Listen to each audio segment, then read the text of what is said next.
Hello everyone.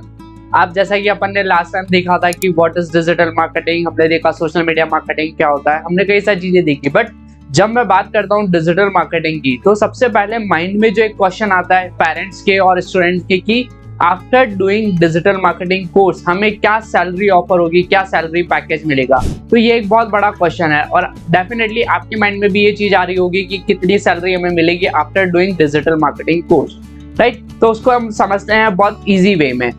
अगर मैं बात करूं किसी भी जॉब के लिए तो आपके लिए दो चीजें रिक्वायर्ड होती है, पहला टेक्निकल स्किल्स और दूसरा आपकी पर्सनालिटी। टेक्निकल स्किल्स जो भी है, लाइक जैसे अगर हम बात कर रहे हैं डिजिटल मार्केटिंग तो आपको डिजिटल मार्केटिंग का टेक्निकली नॉलेज कितना है वो, प्लस आपकी पर्सनालिटी मतलब कि आपका कम्युनिकेशन स्किल्स, आपका बिहेवियर, आपका एटीट्यूड, ये सारी चीजें उसके ऊपर डिपेंड करेगी। तो ये दोनों चीजें अगर बैलेंस है तो आपको अच्छी खासी जॉब अपॉर्चुनिटीज मिलती है। इन दोनों में से कोई भी एक चीज अनबैलेंस्ड है तो आपको कहीं ना कहीं उसमें सैक्रिफाइस करना होगा। तो हम लोग बात करें day by day, year wise year बात करें तो सबसे पहले अगर मैं बात करूं तो after doing digital marketing course आप अराउंड 3 to 6 मंथ की आप इंटर्नशिप करते हैं। तो इंटर्नशिप में स्टाइपेंड मिलता है अराउंड 5000 के अप्रॉक्स। आफ्टर कंप्लीटिंग आप इंटर्नशिप जब आपका कंप्लीट हो जाता है, आफ्टर कंप्लीटिंग इंटर्नशिप आप लोग जॉब के लिए जाते हैं। तो सबसे पहले मैं बात करूं ईयर 1 में, तो ईयर 1 में आपको मिलता है around 15 to 25,000 depends on your skills. जैसा कि मैंने पहले ही बताया कि आपकी पर्सनालिटी और आपका टेक्निकल स्किल्स उन दोनों के बैलेंस के ऊपर डिपेंड करेगा। अगर मान लो आपके पास बहुत अच्छा टेक्निकल स्किल्स है बट अगर आपकी पर्सनालिटी अच्छी नहीं है तो आपको कहीं ना कहीं सैक्रिफाइस करना होगा। और अगर आपका पर्सनालिटी बहुत अच्छा है बट टेक्निकल नॉलेज नहीं है तो आपको वहां पे भी सैक्रिफाइस करना होगा। तो दोनों का बैलेंस होना बहुत जरूरी है। तो फर्स्ट ईयर में हम लोग एक्सपेक्ट करते हैं अराउंड 15 to 25,000। ये सारी चीजें वेरी करेगी सिटी टू सिटी।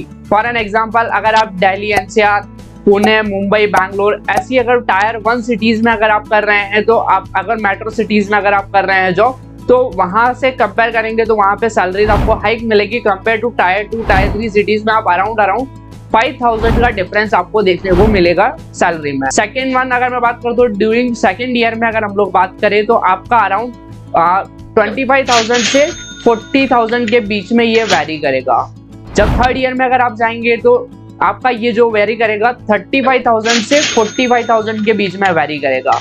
अगर हम लोग बात करें फिफ्थ ईयर में तो फिफ्थ ईयर में जो ये वेरी करेगा अराउंड आप ये मान के चले अप्रॉक्स 55,000 से 70,000 के बीच में। और after 6th, 7th, 8th year की मैं बात करूँ, after 5th year 6th, 7th, 8th year की मैं बात करूँ तो अराउंड ये जो वेरी करता है मिनिमम जो सैलरी हम एक्सपेक्ट करते हैं वो होती है 1 लाख रुपीज पर मंथ। तो अगर आपको अभी भी कुछ डाउट्स है कि रिलेटेड टू सैलरी तो आप हमसे डिस्कस कर सकते हैं। अगर मैं बात कर दूं ये सारी चीजें डिपेंड करेगी आपकी स्किल्स के ऊपर कि आप कैसे प्रेजेंट कर रहे हैं, कैसे टेक्निकल और अपना पर्सनालिटी को बैलेंस करके चल रहे हैं। इसमें आपको एक चीज ये भी ध्यान में रखना होगा कि जब अगर आप कंपनी स्विच की बात करें, कंपनी चेंज के लिए अगर आप कंपनी चेंज करते हैं तो अराउंड 20% के अप्रॉक्स आपको हाइक मिलता है कंपनी। आप अगर जॉब चेंज करते हैं किसी कंपनी से चेंज करते हैं तो बट उसमें भी अराउंड एक कंपनी में एटलीस्ट आप 2 to 3 ईयर्स के बीच में अपने आप को स्टैंड रखें, वहां पे कंटिन्यू रखें। ऐसा नहीं है कि आप 20% हाइक के पॉइंट ऑफ व्यू से अब एवरी ईयर अगर आप चेंज कर रहे हैं तो वहां पे स्टार्टिंग में उसका इम्पैक्ट नहीं आएगा बट जब अगर आप 4th, 5th, 6th ईयर में आएंगे तो कंपनीज के माइंड में ये चीज हिट करेगी कि कैसे आप रेगुलर एक 20% हाइक एक सर्टेन अमाउंट के चक्कर में आप लोग रेगुलर स्विच कर रहे हैं तो वो एक स्टेबिलिटी को थोड़ा सा नेगेटिव फीडबैक देता है। तो बिफोर हम लोग जब भी हम लोग प्लान करें तो हम लोग एटलीस्ट ये देखें कि किसी भी कंपनी में एटलीस्ट 2.5 ईयर तक हम लोग स्टेबल रहे, देन उसके बाद हम लोग स्विच कर सकते हैं। आई होप आपको क्लियर हुआ होगा, आपके माइंड में जो डाउट्स हैं वो क्लियर हुए होंगे कि कैसे डिजिटल मार्केटिंग में क्या जॉब अपॉर्चुनिटीज है, क्या अमाउंट सैलरी वाइज अगर हम लोग बात करें तो इन टर्म्स ऑफ मॉनेटरी हमें कितना सैलरी और ये अपॉर्चुनिटीज मिलता है। तो आपको ये सारी चीजें क्लियर हुई होगी। इससे रिलेटेड अगर आपको और भी कोई इन्फॉर्मेशन चाहिए तो आप कांटेक्ट करें डिजिटल मार्केटिंग ईगल पर। Thank you very much.